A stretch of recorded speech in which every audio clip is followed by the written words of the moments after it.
Welcome to today's special edition of AUSA's Army Matters podcast on joint and allied integration and multi-domain operations.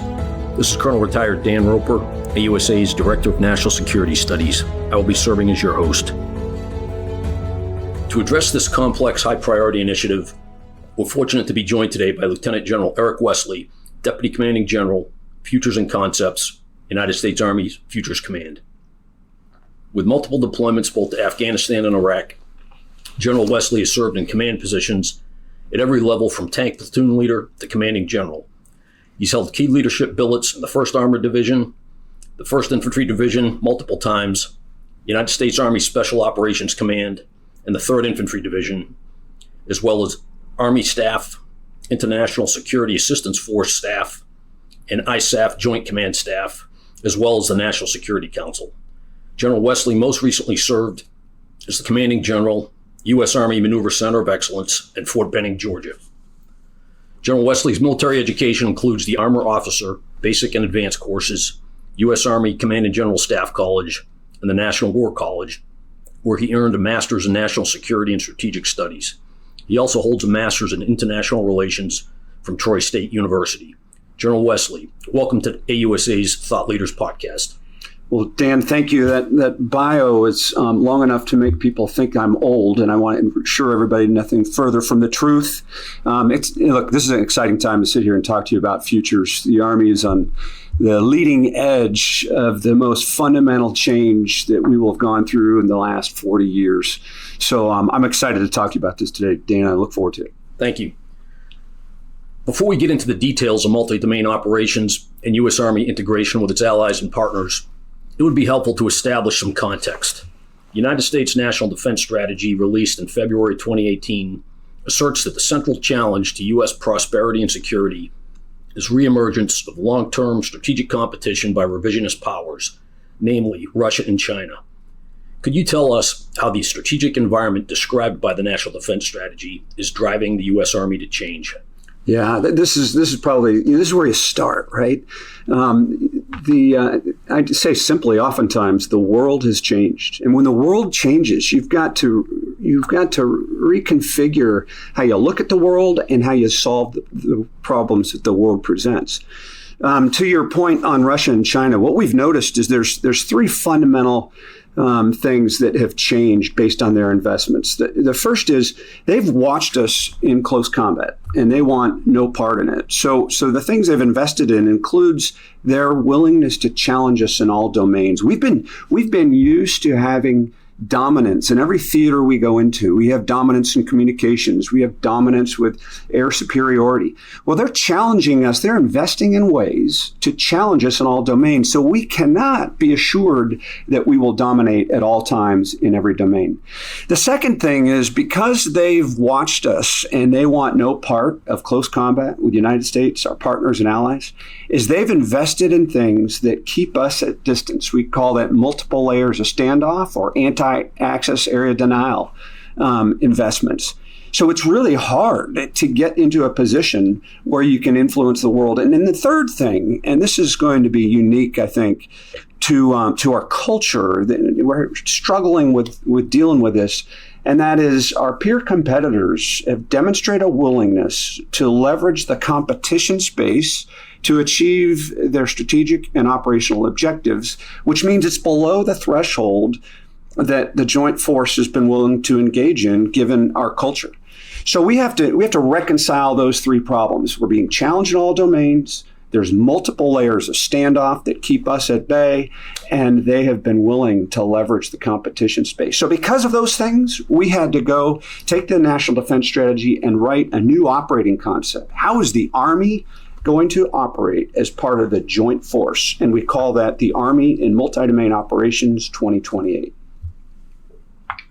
Could you tell us a little bit more on the inside of what MDO is and why we're doing it, which I think actually you really addressed, but why now?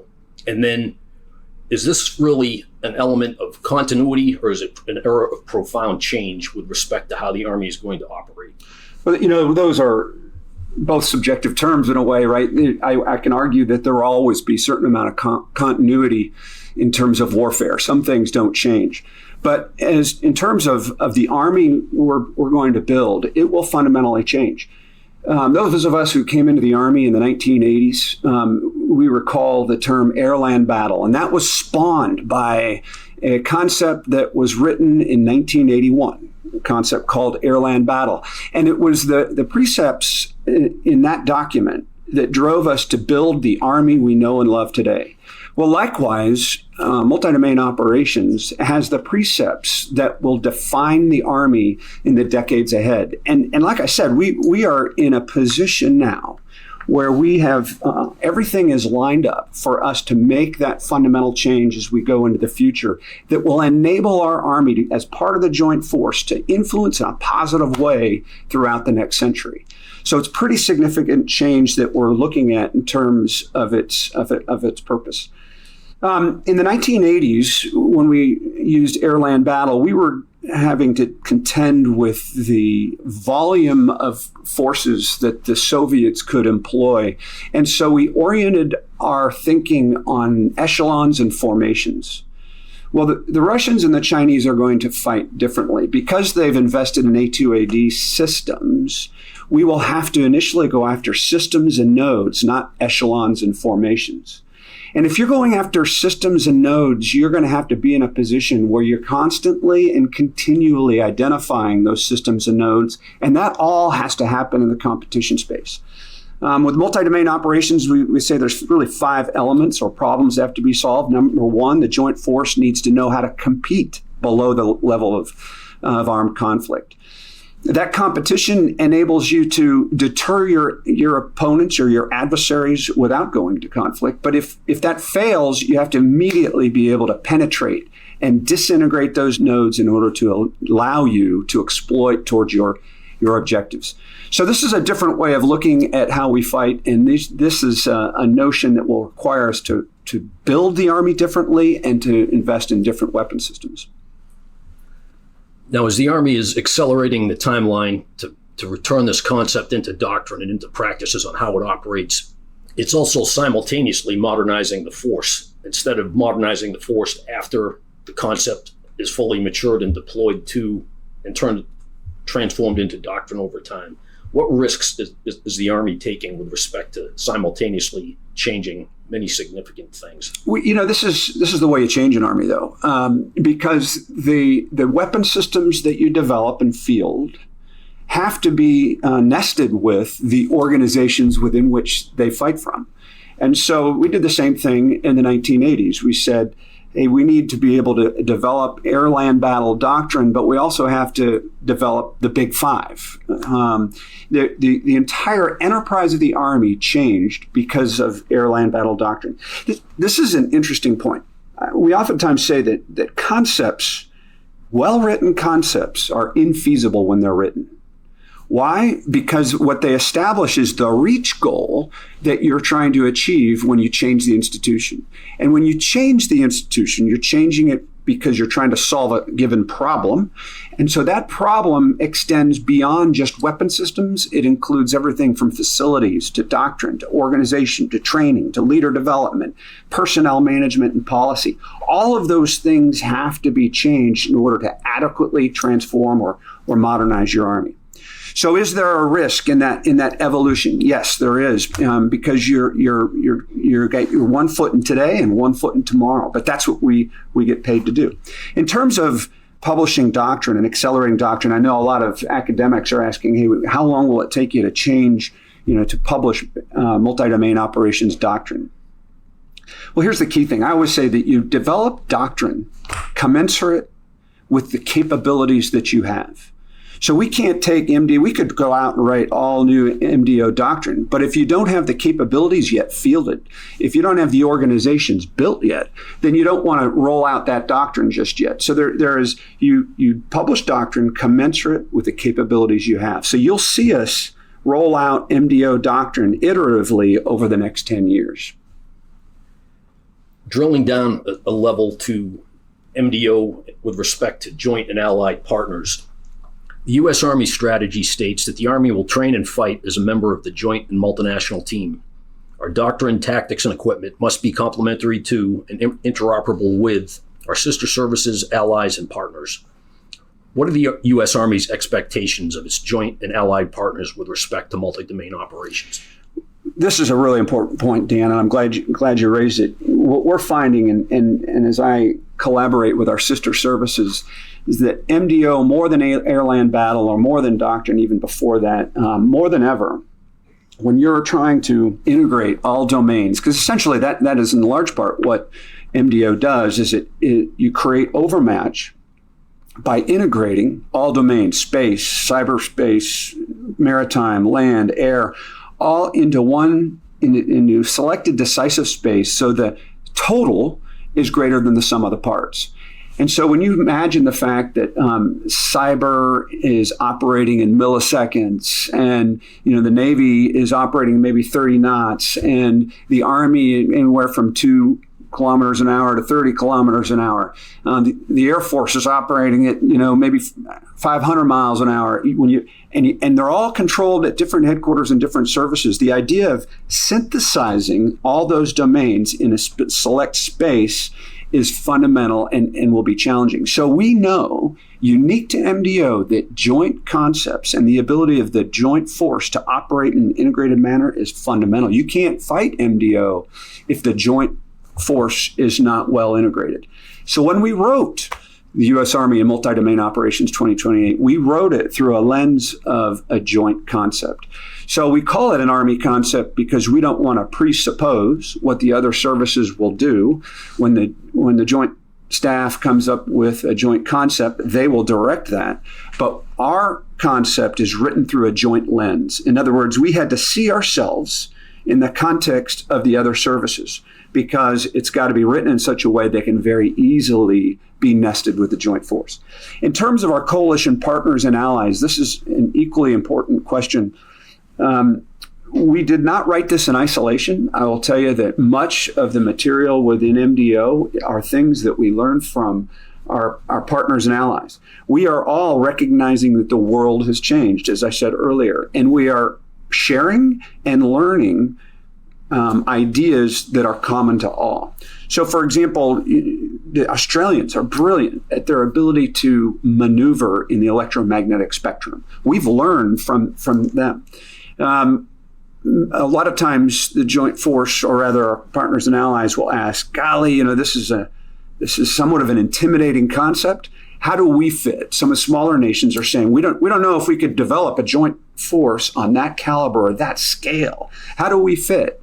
And what we oftentimes answer them is that each nation has a niche capability that they are oftentimes really good at. Sometimes a nation might have niche authorities that well exceed our own. So what the nations need to do is identify that which they are good at, and we collectively know and where they would nest and fit in order to optimize the capacity of the combined force. How did joint and allied contributions influence U.S. Army in its implementation of the tenet of dynamic force posture? This is a challenge for the Army. And dynamic force employment is what the Joint Staff and the chairman have asked us to be a part of. The Army is a massive organization, and so one of the things that we talk about in multi-domain operations is the idea of calibrated force posture. And this is our effort to accommodate dynamic force employment. Calibrated force posture is 4 things. It's forward deployed forces, both permanent and rotational. Second is expeditionary capacity, that which you don't have forward, you have to get there. Third is access to national assets. And fourth is increased authorities. So it's optimizing all 4 of those things that we look to get dynamic force employment. Even though the U.S. homeland is no longer a sanctuary, as stated in the National Defense Strategy and the National Security Strategy, and the U.S. is being probed even as we speak, an underlying assumption of MDO is that it will be conducted primarily in allied territory or partner territory. So how will the U.S. Army leverage unique allied capabilities, particularly in the competition phase prior to conflict? Well, I think, as you know, this is important to consider what the coalition partners and allies can contribute. The key thing in competition is your ability to counter information warfare and counter unconventional warfare. Your coalition partners and allies, those places where you are, they will have distinct insights in terms of how unconventional efforts are being carried out by our adversaries. And so leveraging the host nation and their ability to enable us to conduct unconventional warfare and to counter information operations will be fundamental. In fact, we'll want them to put the face on it and lead on those kinds of things. What differences do you see between multi-domain operations being prosecuted in Europe and the Indo-Asia-Pacific theater? And could you describe the envisioned force packages that are tailored for each theater and how allies fit into that larger construct? Yeah, so the first point I would make is the world gets smaller and smaller and smaller, and the operational environment gets increasingly hyperactive. We can no longer look at either theater or any theater as something that we prepare for after conflict starts. In fact, you have to be there and you have to have tailored force packages in order to adequately address both. So right now, as part of multi-domain operations, we are designing two distinct force packages. One that would be oriented on Europe and the unique aspects of Europe, and another that would be focused on Indo-PACOM. They are different, as you point out. The scale of the geography in Indo-PACOM just smothers that of the European theater when you look at it. The second distinction, which is obvious, is there's a whole lot more water in the Indo-PACOM AOR, but that does not imply that it is just a Navy problem. There's 20,000 islands in the vicinity of the South China Sea in the Indo-PACOM AOR, from which the Army can enable the Navy. So what you'll find is that each force package will be designed differently. You're looking at large-scale ground conflict capacity in Europe, whereas you're looking at more of the Army being able to enable the Navy from the land. How can the U.S. Army best exploit the window of opportunity to help shape Allied capabilities as they commit their limited resources toward modernization? You're saying how do we leverage the coalition partners and allies, or what should they contribute? I'll re-ask that. What I should have said is, how do we help allies and partners exploit this window of opportunity, given the fact that they have far fewer resources than we do, than the U.S. Army does? I mean, we can modernize the 6 priorities. Right. They really don't have. They're probably less likely to be able to change everything they have at once, where we can do that a little bit. Yeah, I think. Well, first of all, I think you're right. It is a window of opportunity. Now is the time to make bets on what niche capabilities we can offer. But as I mentioned earlier, I think that it's understandable that some of our smaller partners and allies won't have the resources that we do. So identifying those niche capabilities that they can contribute would be the first thing. But the second thing is to understand how we expect to fight multi-domain operations. And we've published it. We're very candid with how we envision the fight ensuing, or how we would deter. And that's why multi-domain operations in 2028 is so critical. In fact, coalition partners and allies and the entire institution of the Army and the Joint Force, we should all be collectively reading. This is not something that Futures and Concept Center or Army Futures Command does. This is not something that is elusive and out in the future. This is something that the entire profession needs to get our arms around, because as we move forward, you learn as you go. So we will learn things from our partners and allies as they study and read this. What conditions need to be set for the Army and the Defense Department to be confident that multi-domain operations done in conjunction with allies and partners will be effective, both in competition and conflict? Well, frankly, Dan, I think we're confident now. And why do I say that? Because the analytics demonstrate that.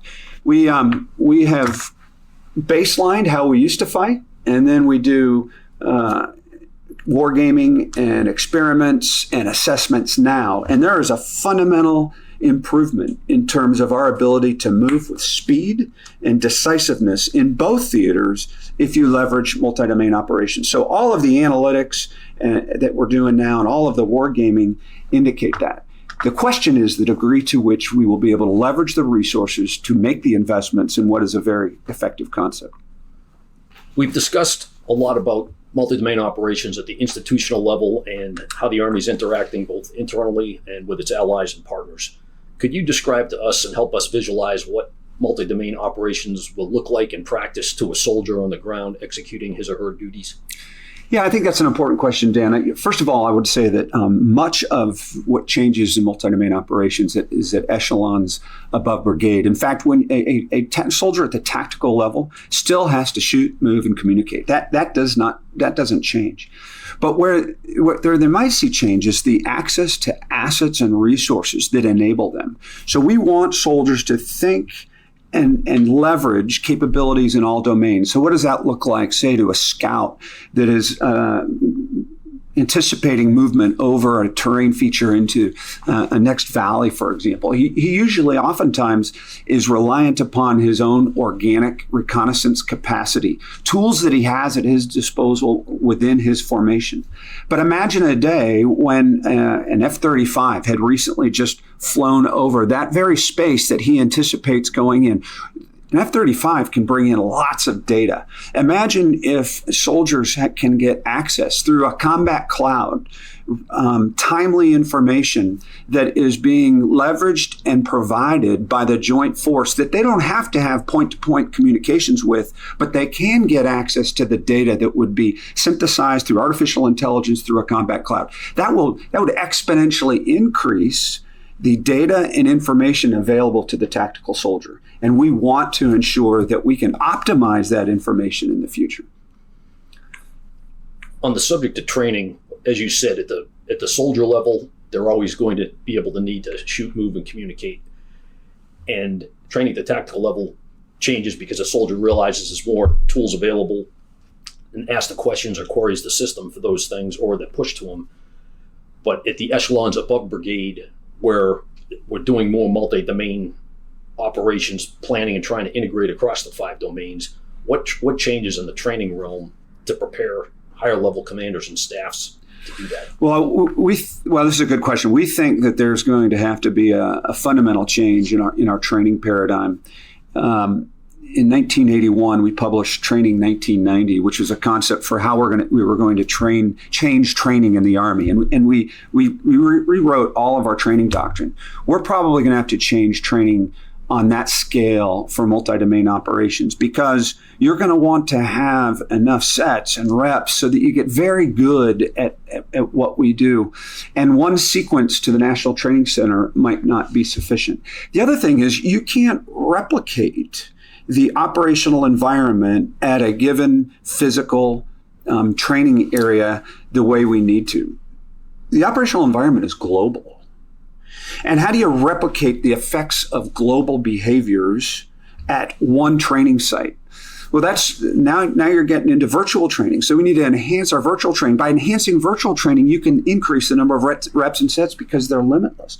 But the need to leverage continual repetitions on skill sets will be fundamental. The second thing is I think that we have to get the right talent and employ training to be thinking in all domains. We've had the luxury of being in a position where we are protected. When we've gone to war in recent years, we knew that we were going to have air superiority, air supremacy. We got to think differently as if everything is vulnerable and be able to conduct distributed ops. Last question prior to your closing comments. What potential political and policy hurdles exist that could impede full implementation of an MDO-capable force? Oh, there's I think there's a number of them. I think this is a cultural shift in many ways, but let me just list a few. The first is authorities. We tend to husband certain authorities, particularly in the cyber realm, at a fairly high level. We believe that over time, we're going to find that there's going to be a desire, in fact, a need, to migrate the ability to leverage cyber on behalf of the operational force to lower echelons. Now, granted, that will have to be framed under certain conditions, but you're going to want to leverage cyber at the operational and tactical level in order to create that overmatch. The second one, I would argue, is this idea of calibrated force posture. We are a nation that tends to want to withdraw back to within the continental United States. But in order to be relevant, you have to consider the degree to which you are forward postured. And that's always going to be a policy or political question quite naturally. But if you want to be effective, if you want to compete, in many ways, you have to be present and you have to be there. So I think that will be a second challenge that we'll have to contend with. I would argue that there's a technical challenge too that we're going to have to solve, and that is this idea of multi-domain command and control. And I did want to make sure we hit on this, that when you pull the joint force together, we have a very industrial approach to integrating the services capabilities.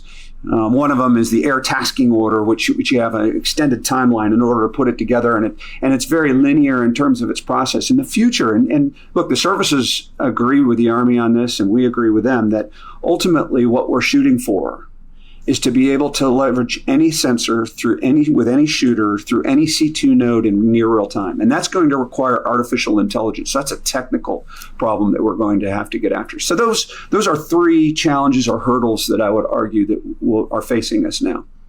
Is there anything else about MDO or joint and allied integration into MDO that you'd like to leave our listeners with today? Well, yeah, what I'd close with is this is an exciting time. We are seeing ourselves now, as I said at the beginning, on the leading edge of fundamental change across the Army that will enable the United States to continue to have positive influence throughout the world if we invest in it. But all of the efforts right now have lined up. We have identified who our key adversaries are. We've identified what the problems that they pose. We've drafted a concept that describes how you reconcile those problems. We have established, and our senior leaders, General Milley and the Secretary of the Army and General McConville, have all invested and bet on the need to modernize by the establishment of Army Futures Command. And now we're getting ready to publish our Army modernization strategy that looks 10 years out and describes a pathway and choreographs the evolution of this enterprise over the course of time. And now we just need to put effort and resources to it. But we should be excited and confident that we are in a position unprecedented since the early 1980s to modernize this Army for the future. Thank you, General Wesley, for being with us today and for sharing your insights and experiences on an initiative so important to our nation's defense. We look forward to keeping apprised of the great work being done by Army Futures Command and Futures and Concepts. To all our listeners, thanks for joining us. Be sure to subscribe to Army Matters podcast on iTunes and everywhere podcasts are found. Keep it here for all Army Matters and for next week's episode. Remember, AUSA is the U.S. Army's professional association, providing a voice for the Army and support for its soldiers and their families. For more information about AUSA or to become a member, please visit ausa.org. Thank you.